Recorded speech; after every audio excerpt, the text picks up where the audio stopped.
বন্ধুরা, আপনারা যদি এই ভিডিওটি সম্পূর্ণ আবেগ অনুভব করতে চান তাহলে ভিডিওটি না টেনে সম্পূর্ণ দেখুন।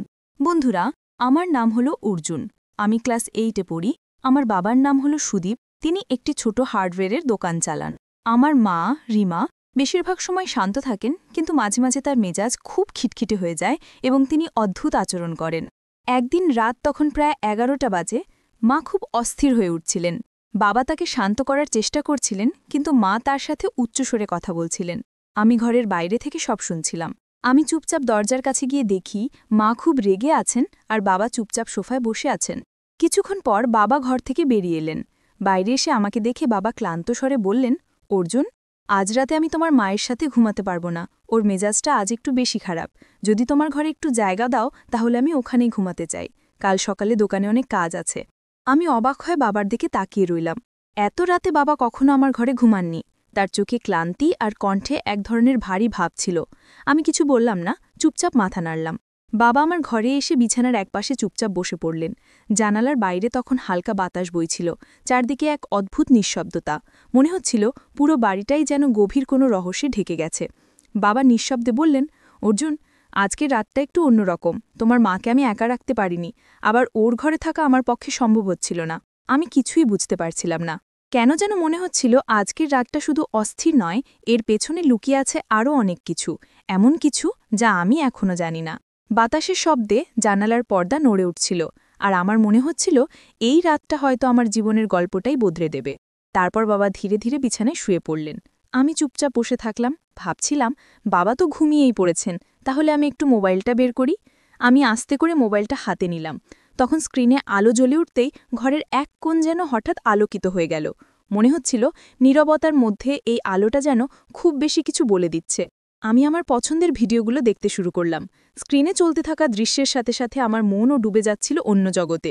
কিন্তু হঠাৎ আমার চোখে পড়ল, বাবাকে সত্যি ঘুমাচ্ছেন নাকি আমাকে লক্ষ্য করছিলেন। আমি কয়েক সেকেন্ড নিঃশব্দে তাকিয়ে রইলাম তার দিকে। চোখ বন্ধ, নিঃশ্বাস ভারী, মনে হচ্ছিল ঘুমাচ্ছেন। তবু মনটা শান্ত হচ্ছিল না। তখন আমি মোবাইলের সাউন্ডটা একটু কমিয়ে দিলাম, যেন বাবা কিছু শুনতে না পারেন। কিন্তু ঠিক তখনই বাবার এক চোখ ধীরে ধীরে খুলে গেল। আমার বুকের ভেতর কেমন জানি ধুকপুক করে উঠল। তিনি কিছু বললেন না, শুধু স্থির দৃষ্টিতে তাকিয়ে রইলেন আমার দিকে। আমি বুঝতেই পারলাম না তিনি ঘুমের ঘোরে তাকাচ্ছেন নাকি জেগে আছেন। আমি তাড়াতাড়ি মোবাইলটা বন্ধ করে চোখ বুজে ঘুমের ভান করলাম। ভাবলাম বাবা যখন পুরোপুরি ঘুমিয়ে পড়বেন তখন আমি আমার ভিডিও দেখব। কিন্তু আমি তখনও বুঝতেই পারিনি বাবা আমাকে ফলো করছেন। আমার মোবাইলের স্ক্রিনে কী চলছে, আমি কি দেখছি কিংবা কি শুনছি, সবকিছুই যেন তিনি নিঃশব্দে টের পাচ্ছিলেন। তিনি একদম চুপচাপ শুয়ে রইলেন, চোখ বন্ধ, মুখে একটিও শব্দ নেই। আমি ভাবলাম বাবা ঘুমিয়ে গেছেন, তাই আবার মোবাইলটা হাতে নিলাম। এবার সাউন্ডটা একটু জোরে দিলাম। ভেবেছিলাম তিনি ঘুমের মধ্যে কিছুই শুনতে পাবেন না, কিন্তু না, বাবা ঘুমিয়ে পড়েননি। তিনি শুধু ঘুমের ভান করছিলেন, আমি তখনও তা বুঝিনি। আমার মন তখন ডুবেছিল সেই ভিডিওতে। আর ঠিক তখনই বাবা আস্তে করে শরীর নাড়ালেন, যেন ঘুমের ঘোরে। কিন্তু আমার মনে হচ্ছিল তিনি সবকিছু শুনছেন। বাতাসের শব্দ, ঘড়ির টিকটিক আর মোবাইলের মৃদু সাউন্ড মিশে এক অদ্ভুত পরিবেশ তৈরি করেছিল ঘরের ভেতর। ঠিক সেই সময় হঠাৎ করে জানালার পর্দা জোরে দুলে উঠল। আমি একটু ভয় পেয়ে গেলাম। মোবাইলটা তাড়াতাড়ি অফ করে বিছানার পাশে রাখলাম। বাবা তখনও একটিভাবে শুয়ে আছেন, মুখে একটু শব্দ নেই, কিন্তু তার নিঃশ্বাসের শব্দটা যেন একটু বেশি ভারী হয়ে উঠল। আমি ভাবলাম হয়তো তিনি ঘুমের ঘোরে আছেন, কিন্তু পরের মুহূর্তে এমন কিছু ঘটল যা আমার শরীর কাঁপিয়ে গেল। বাবা হঠাৎ করে খুব আস্তে করে বললেন, অর্জুন, এখন কটা বাজে? আমি একটু থমকে গিয়ে বললাম, প্রায় 12টা বাজে। বাবা, তুমি ঘুমাও। তিনি তখন কিছুক্ষণ চুপ করে রইলেন। তারপর ফিসফিস করে বললেন, তুই ঠিক এখন কি করছিলি? আমি হতভম্ব, কণ্ঠ আটকে গেল। আমি কিছু বললাম না, শুধু চুপচাপ তার দিকে তাকিয়ে থাকলাম। চোখে এক অদ্ভুত দৃষ্টি, মুখে কোনো হাসি নেই, শুধু এক শীতল স্থিরতা। আমি চুপ করে বাবার দিকে তাকিয়ে রইলাম। ওনার দৃষ্টি আমার চোখের ভেতর দিয়ে যেন সোজা হৃদয়ে ঢুকে যাচ্ছিল। বাবা ধীরে ধীরে উঠে বসলেন। তারপর বললেন, তুই এত রাতে জেগে আছিস কেন? কাল তো স্কুলে যেতে হবে, তাই না? আমি তাড়াতাড়ি বললাম, হ্যাঁ বাবা, আমি এক্ষুনি ঘুমাচ্ছি। কণ্ঠটা কেমন জানি কেঁপে উঠেছিল। বাবা কিছু না বলে একদম ধীরে মাথা নাড়লেন। তারপর আবার শুয়ে পড়লেন। কিন্তু ঘরের ভেতরের পরিবেশটা আগের মতোই ছিল না। বাতাস ভারী, নিঃশব্দ, আর আমার বুকের ভেতর ধুকধুক করছিল অদ্ভুতভাবে। আমি চোখ বন্ধ করলাম, কিন্তু মন শান্ত হচ্ছিল না। মনে হচ্ছিল বাবা কিছু ভাবছেন, এমন কিছু যা আমি বুঝতে পারছি না। কয়েক মিনিট পর বাবা আবার বললেন, তুই কি রোজ রাতে এমন করে জেগে থাকিস? আমি অবাক হয়ে গিয়ে বললাম, না বাবা, আজকে একটু ঘুম আসছিল না। তারপর আমি এবং বাবা আমরা দুজনে ধীরে ধীরে ঘুমিয়ে পড়লাম। ঘরের ভেতর তখন এক অদ্ভুত নীরবতা, ঘড়ির টিকটিক শব্দটাও যেন কানে কেমন ভারী লাগছিল। রাত পেরিয়ে গেল কিছুক্ষণ। হঠাৎ ঘড়ির টাপটা যখন ৩টে ছুঁয়েছে, ঠিক তখনই একটা মৃদু আওয়াজে আমার ঘুম ভেঙে গেল। চোখ খুলে দেখি বাবা ধীরে ধীরে উঠে বসেছেন, মুখে এক অদ্ভুত স্থিরতা, কোনো কথা নেই। তিনি আস্তে আস্তে উঠে গিয়ে ঘরের লাইটটা অন করলেন। ঘরটা মুহূর্তেই আলোকিত হয়ে উঠল। আমি চোখ আধখোলা করে দেখছিলাম, কিন্তু এমন ভান করছিলাম যেন গভীর ঘুমে আছি। বাবা একবার চারপাশে তাকালেন, তারপর হঠাৎ লাইটটা আবার বন্ধ করে দিলেন। অন্ধকারে তার পায়ের শব্দ শুনতে পাচ্ছিলাম, যিনি দরজার দিকে যাচ্ছেন। দরজাটা আস্তে খুলে বাইরে গেলেন। আমি চুপচাপ বিছানায় পড়ে রইলাম, বুকের ভেতর কেমন ঠকঠক করছিল। বাইরে তখন কুকুরের ডাকে আর বাতাসের শস্য শব্দে বাড়িটা আরও ভয়ানক লাগছিল। ২-৩ মিনিটের মতো কোনো শব্দ পেলাম না। মনে হচ্ছিল বাবা হয়তো উঠানে গেছেন অথবা নিচে কিছু খুঁজছেন। তারপর হঠাৎ আবার দরজার হালকা খটখট শব্দ শোনা গেল। বাবা ফিরে এসেছেন। তিনি আবার ঘরে ঢুকলেন, হাত বাড়িয়ে একবার লাইট অন করলেন, কিন্তু সঙ্গে সঙ্গেই বন্ধ করে দিলেন। আলোটা যতক্ষণ জ্বলেছিল আমি স্পষ্ট দেখেছিলাম তার মুখে এক অদ্ভুত ছায়া, যেন তিনি গভীরভাবে চিন্তায় আছেন অথবা কিছু লুকিয়ে রাখছেন। তারপর তিনি ধীরে ধীরে এসে নিজের জায়গায় শুয়ে পড়লেন। আমি তখনও চোখ বন্ধ করে আছি, কিন্তু মন শান্ত হচ্ছিল না। বাতাসের শব্দ, ঘড়ির টিকটিক আর মোবাইলের মৃদু সাউন্ড মিশে এক অদ্ভুত পরিবেশ তৈরি করেছিল ঘরের ভেতর। ঠিক সেই সময় হঠাৎ করে জানালার পর্দা জোরে দুলে উঠল। আমি একটু ভয় পেয়ে গেলাম, মোবাইলটা তাড়াতাড়ি অফ করে বিছানার পাশে রাখলাম। বাবা তখনও একইভাবে শুয়ে আছেন, মুখে একটিও শব্দ নেই, কিন্তু তার নিঃশ্বাসের শব্দটা যেন একটু বেশি ভারী হয়ে উঠল। আমি ভাবলাম হয়তো তিনি ঘুমের ঘোরে আছেন, কিন্তু পরের মুহূর্তে এমন কিছু ঘটল যা আমার শরীর কাঁপিয়ে গেল। বাবা হঠাৎ করে খুব আস্তে করে বললেন, অর্জুন, এখন কটা বাজে?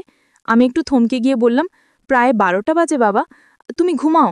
তিনি তখন কিছুক্ষণ চুপ করে রইলেন, তারপর ফিসফিস করে বললেন, তুই ঠিক এখন কি করছিলি? আমি হতভম্ব, কণ্ঠ আটকে গেল। আমি কিছু বললাম না, শুধু চুপচাপ তার দিকে তাকিয়ে থাকলাম। চোখে এক অদ্ভুত দৃষ্টি, মুখে কোনো হাসি নেই, শুধু এক শীতল স্থিরতা। আমি চুপ করে বাবার দিকে তাকিয়ে রইলাম। ওনার দৃষ্টি আমার চোখের ভেতর দিয়ে যেন সোজা হৃদয়ে ঢুকে যাচ্ছিল। বাবা ধীরে ধীরে উঠে বসলেন, তারপর বললেন, তুই এত রাতে জেগে আছিস কেন? কাল তো স্কুলে যেতে হবে, তাই না? আমি তাড়াতাড়ি বললাম, হ্যাঁ বাবা, আমি এক্ষুনি ঘুমাচ্ছি। কণ্ঠটা কেমন জানি কেঁপে উঠেছিল। বাবা কিছু না বলে একদম ধীরে মাথা নাড়লেন, তারপর আবার শুয়ে পড়লেন। কিন্তু ঘরের ভেতরের পরিবেশটা আগের মতোই ছিল না। বাতাস ভারী, নিঃশব্দ, আর আমার বুকের ভেতর ধুকফুক করছিল অদ্ভুতভাবে। আমি চোখ বন্ধ করলাম, কিন্তু মন শান্ত হচ্ছিল না। মনে হচ্ছিল বাবা কিছু ভাবছেন, এমন কিছু যা আমি বুঝতে পারছি না। কয়েক মিনিট পর বাবা আবার বললেন, তুই কি রোজ রাতে এমন করে জেগে থাকিস? আমি অবাক হয়ে গিয়ে বললাম, না বাবা, আজকে একটু ঘুম আসছিল না। তারপর আমি এবং বাবা আমরা দুজনেই ধীরে ধীরে ঘুমিয়ে পড়লাম। ঘরের ভেতর তখন এক অদ্ভুত নীরবতা, ঘড়ির টিকটিক শব্দটাও যেন কানে কেমন ভারী লাগছিল। রাত পেরিয়ে গেল কিছুক্ষণ। হঠাৎ ঘড়ির কাঁটা যখন ৩টে ছুঁয়েছে, ঠিক তখনই একটা মৃদু আওয়াজে আমার ঘুম ভেঙে গেল।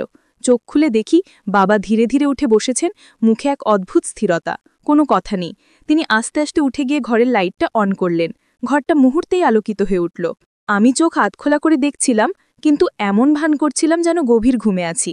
বাবা একবার চারপাশে তাকালেন, তারপর হঠাৎ লাইটটা আবার বন্ধ করে দিলেন। অন্ধকারে তার পায়ের শব্দ শুনতে পাচ্ছিলাম, তিনি দরজার দিকে যাচ্ছেন। দরজাটা আস্তে খুলে বাইরে গেলেন। আমি চুপচাপ বিছানায় পড়ে রইলাম, বুকের ভেতর কেমন ঠকঠক করছিল।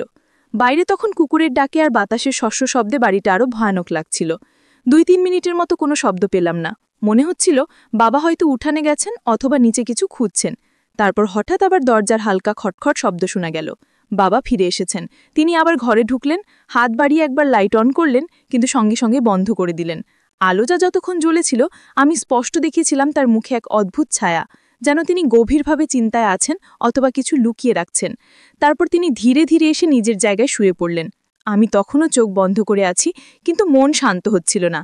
বাতাসের শব্দ, ঘড়ির টিকটিক আর মোবাইলের মৃদু সাউন্ড মিশে এক অদ্ভুত পরিবেশ তৈরি করেছিল ঘরের ভেতর। তো বন্ধুরা, এই গল্পটি কিন্তু এখানেই শেষ নয়। এই গল্পটির দ্বিতীয় পর্ব অবশ্যই রয়েছে। যদি আপনারা দ্বিতীয় পর্ব পেতে চান, তাহলে অবশ্যই এই চ্যানেলটি সাবস্ক্রাইব করে পাশে থাকা অল নোটিফিকেশন অন করে রাখবেন। আর আগে থেকে যারা এই চ্যানেলটি সাবস্ক্রাইব করে রেখেছেন, আপনাদের জন্য অনেক বেশি ভালোবাসা রইল। তো আজকে এই পর্যন্ত, ধন্যবাদ।